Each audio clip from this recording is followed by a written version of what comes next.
Hai semuanya, perkenalkan namaku Angelin Shakila Karazain.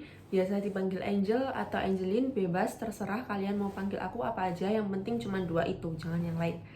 Aku Binusian 25 dari jurusan Entrepreneurship Business Creation di Binus Malang. Nah, saat ini aku sudah menjalani kurang lebih hampir 1,5 tahun perkuliahan di Binus Malang ini, dan lebih tepatnya aku sekarang sedang menempuh semester 3 nih, yang lagi hektik dan bikin stres karena kalian tahu sendiri kan kalau semester ganjil itu identik sama tugas-tugas yang menumpuk dan aktivitas yang cukup padat gitu. Oke, jadi di sini aku adalah calon ketua umum dari TFASC untuk periode berikutnya. Dan biar kalian tahu aku siapa, aku kayak gimana, dan biar kalian juga yakin milih aku, jadi aku akan memperkenalkan diriku ke kalian lebih dalam. Oke, aku berasal dari Madiun. Aku juga lahir di kota Madiun pada tanggal 25 Desember 2001, pas banget sama Natal. Dan umurku sekarang 20 tahun, jalan ke 21. Aku anak pertama dari 2 bersaudara.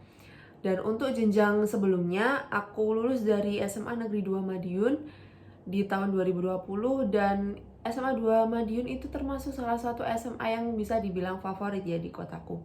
Jadi aku cukup berkembang di situ. Dan selanjutnya aku akan menjelaskan ke kalian dan mengingatkan kalian lagi tentang visi misi dari TFASC. Nah, aku akan menjelaskan dan memberitahu ke kalian apa aja sih visi misi dari TFASC ini.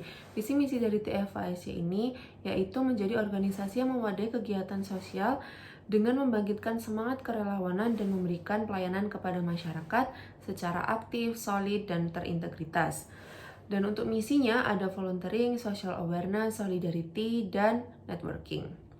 Visi misi ini sudah diwujudkan atau dituangkan oleh TFASC pada beberapa prokernya yang tersebar di 6 regional, yaitu Malang, Bekasi, Bandung, Alam Sutra, Senayan, dan Kemanggisan.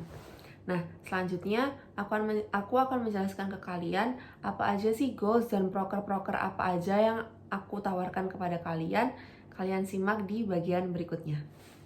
Aku punya satu goals yang akan aku wujudkan saat aku nanti menjabat sebagai ketua umum TFASC di tahun berikutnya, yaitu membawa TFASC ke ranah nasional maupun internasional. Karena menurutku nama TFASC itu masih jarang sekali didengar, bahkan dikenal oleh masyarakat.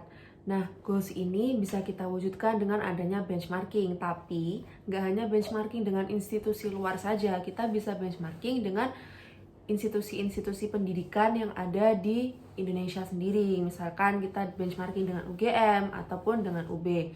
Hal itu sangat mungkin untuk dilakukan oleh TFASC mengingat sumber daya TFASC yang sangat banyak dan sudah tersebar di 6 regional. Jadi kita bisa kerja bareng-bareng nih buat mewujudkan goals yang tadi.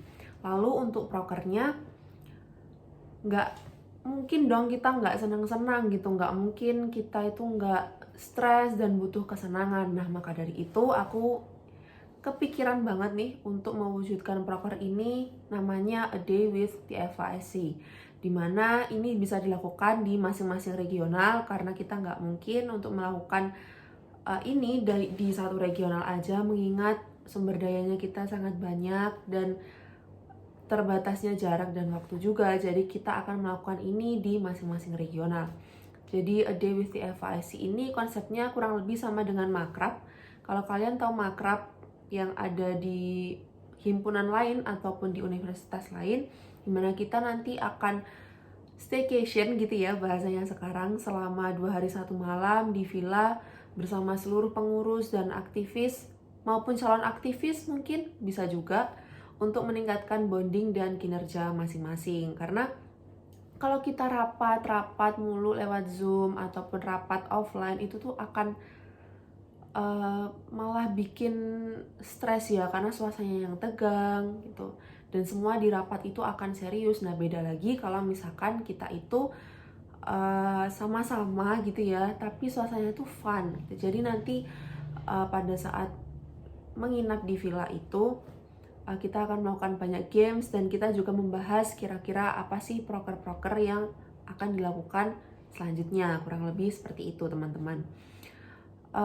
Untuk prokernya sih aku baru kepikiran itu ya, atau mungkin teman-teman yang suka olahraga nih, kan kita baru ada badminton sama basket. Nah, kita bisa mengembangkan itu nih, jadi misalkan ada tenis atau ada golf nih misalkan, karena kan yang sekarang dua itu lagi ngetren ya, jadi nggak cuma badminton sama basket aja. Nah, secara tidak langsung kita juga ikut untuk meningkatkan kesehatan kita juga ikut untuk mensupport olahraga Indonesia dengan melakukan olahraga-olahraga tadi. Hal itu bisa dilakukan di masing-masing regionalnya, seperti itu teman-teman. Dan kemudian aku akan menjelaskan tentang visi misiku sendiri ke kalian. Kira-kira apa sih yang akan aku wujudkan nanti saat aku terpilih menjadi ketua umum dari TFIC. Nah, selanjutnya aku akan menjelaskan visi misiku saat nantinya aku terpilih menjadi ketua umum TFIC untuk periode berikutnya. Visinya, mewujudkan TFIC sebagai organisasi atau UKM dengan sumber daya manusia yang unggul dan profesional. Untuk misinya yang pertama, menjadikan TFIC sebagai sarana untuk meningkatkan rasa tanggung jawab dan percaya diri. Dan yang kedua, membuat dan melaksanakan program kerja yang berdampak baik bagi seluruh elemen TFIC. Nah, pada bagian ini aku akan memberikan informasi ke kalian kenapa sih kalian harus memilih aku sebagai ketua umum TFIC periode berikutnya. Yang pertama, aku bisa memanage waktu dengan baik, dibuktikan dengan tugas-tugas baik tugas akademik maupun non-akademik yang dapat aku selesaikan dengan baik dalam waktu yang sama. Yang kedua, aku itu orangnya well prepared banget, jadi semua hal, even itu hal kecil, akan aku persiapkan sejak jauh-jauh hari untuk mendapatkan hasil yang maksimal. Yang ketiga, aku sudah memiliki pengalaman di bidang leadership dan organisasi sejak aku duduk di bangku SMP. Dan yang terakhir, yang keempat, aku mampu memposisikan diri sesuai dengan situasi atau kondisi yang ada. Misal, pada saat rapat aku juga bisa serius, tapi pada saat kita having fun, kita keluar, kita nongkrong bareng-bareng, aku juga bisa loh bercanda sama kalian. Jadi ketua itu nggak harus tegas, nggak harus galak, tapi harus bisa berbaur dengan semuanya gitu. Nah, yang terakhir aku ingin mengucapkan banyak-banyak terima kasih kepada seluruh pihak yang sudah memberikan kepercayaan dan kesempatan kepada aku untuk menjadi calon ketua umum TFIC periode berikutnya. Aku juga berterima kasih kepada teman-teman yang sudah bekerja sama dengan baik hingga saat ini, dan let's work together to get a good results untuk TFIC yang lebih baik. Terima kasih teman-teman, dan aku harap kalian sudah yakin dengan apa yang aku jelaskan tadi dan dapat memilih calon ketua umum sesuai dengan pilihan kalian masing-masing. Terima kasih semuanya.